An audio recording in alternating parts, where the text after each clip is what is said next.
께서는 아브라함에게 언약의 표징으로 할례를 행하라고 말씀하십니다. 할례란 남자의 생식기 끝 포피를 잘라내는 의식입니다. 이 몸에 할례를 행하면 그 표징이 변하지 않습니다. 하나님과의 언약이 변하지 않음을 이렇게 보여주셨습니다. 그리고 이것은 하나님과의 약속이 변하지 않음을 너희들이 기억하라는 것입니다.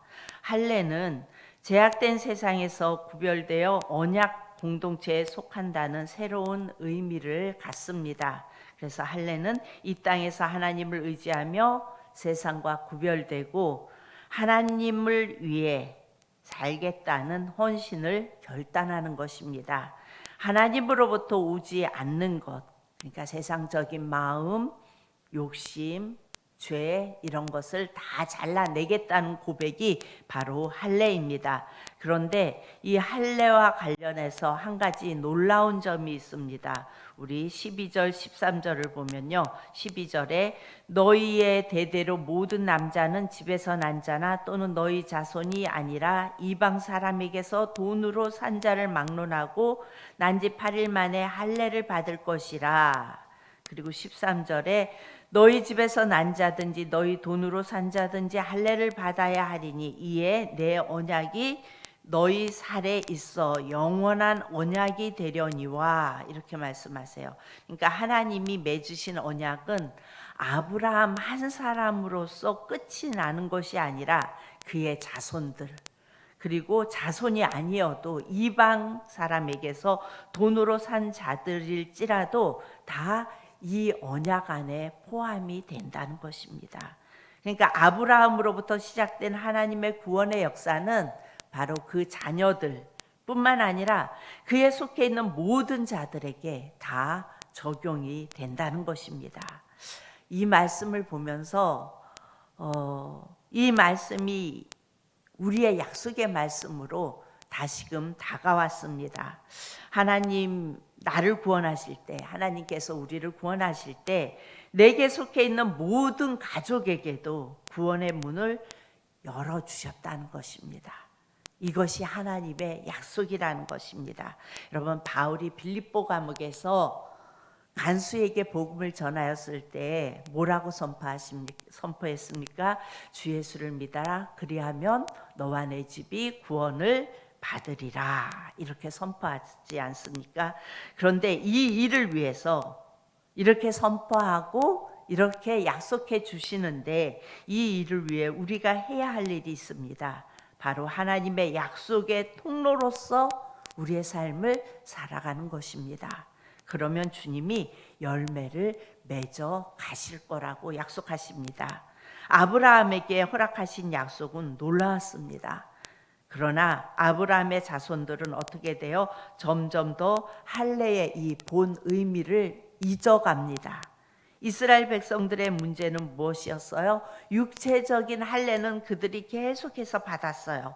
그런데 이 할례의 본 의미를 이들은 잊어가고 있었던 것입니다. 그들은 그냥 우리가 하나님의 백성이라는 그런 율법적인 신앙에만 머물렀지 이 할례의 본 의미를 이들이 잊어가고 있었습니다. 구별된 삶도 또한 헌신도 순종의 삶도 없이 그저 육으로만 할례를 받았습니다. 할례 받은 선민 의식인 것을 그들은 자랑을 했지만 실상 그들은 회칠한 무덤 같은 삶을 살았습니다. 그래서 그들이 진정으로 행해야 할 할례는 마음에 행하는 할례인 것을 그들은 놓쳤습니다. 그래서 독일이 유대인들을 다 포로로 잡아갔을 때 어떻게 해요? 유대인인지 아닌지를 구별하는 방법이 있었어요. 영화를 보니까 그냥 아랫도리를 내리면 유대인인지 아닌지를 구분한 거예요. 그래서 할례를 받은 표식이 있는 유대인들은 몽졸이 잡아다가 기름을 짜거나 가스에 이렇게 중독시켜서 죽이고 이런 행위를 했죠. 그러니까 이들에게는 육의 할례는 계속해서 해왔어요. 자손들에게. 그런데 마음에 행하는 할례가 이들은 없었다는 거예요. 마음의 할례가 뭐예요? 마음에 행하는 할례가 뭐냐면 신명기에 이렇게 말씀해요.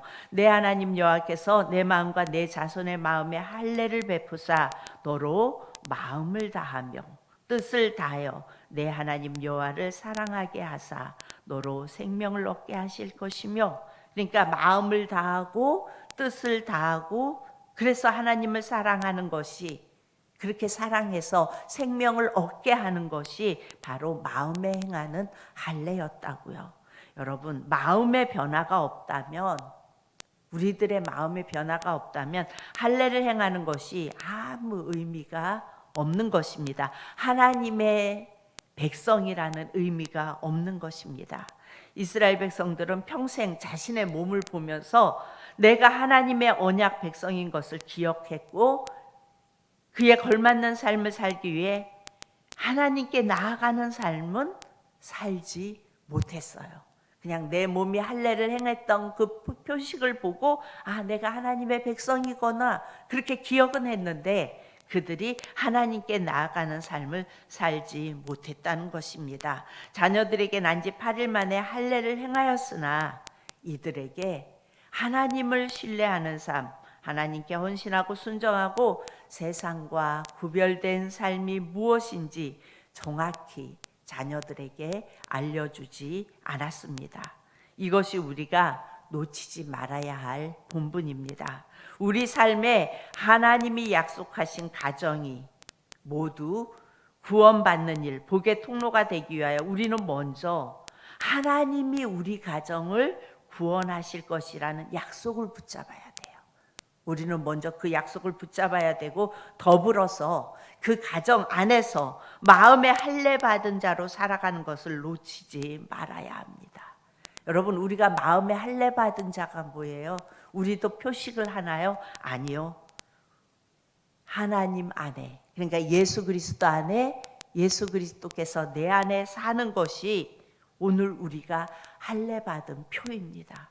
주님과 함께 살아가는 것이, 예수님이 우리를 위하여 십자가에 죽으셨고, 그러므로 인하여 나는 십자가에 이미 죽었고, 내 육신은 이제 나는 내 힘으로 살아가는 것이 아니라 예수 그리스도 안에서 예수의 힘으로 살아가는 자가 바로 마음의 할례 받은 자들이에요. 우리 자녀들에게 하나님을 경외함이 무엇인지 가르치고 그 가르침대로 살아가는 것을 보여주는 것이 우리가 해야 할 일이에요. 그것이 뭐예요? 바로 예수님 안에, 그리고 예수님이 내 안에 살아가는 삶입니다. 우리가 가정과 직장과 일터에서 예수님이 나의 왕 되신 삶, 그리고 나는 죽고 예수님으로 사는 삶, 이것을, 이 삶을 살아가면서 이것의 증거가 되어질 때 우리를 통해 하나님이 그의 약속을 이루어 가시는 것입니다. 우리 자녀들은 우리로부터 시작된 언약을 이어받아서 하나님과의 깊은 관계로 그렇게 나아가게 될 것입니다. 나를 통해 우리 가정이 모두 구원받게 될 것이고, 그리고 내가 가는 곳마다 어둠이 떠나가고 빛과 생명의 역사가 일어날 줄로 믿습니다. 여러분들이 이 구원의 통로로 오늘도 살아가실 수 있기 바랍니다. 또한 5월은 가정의 달입니다. 내가 이 하나님의 약속을 붙잡고 그 구원의 통로로 살아가고 있는지 나 자신을 점검해 보시기 바랍니다. 그리고 나 자신이 예수 안에, 예수님이 내 안에 거하는 삶이 되어져서 이것을 통하여 이 구원의 통로로 내가 살아갈 때에 우리 가정을 다 구원하시겠다는 하나님의 그 약속이 우리 가정에 이루어질 것입니다. 그것을 이루고 또한 그 복을 누릴 수 있는 저와 여러분이 되어질 수 있기를 축복합니다. 기도합니다.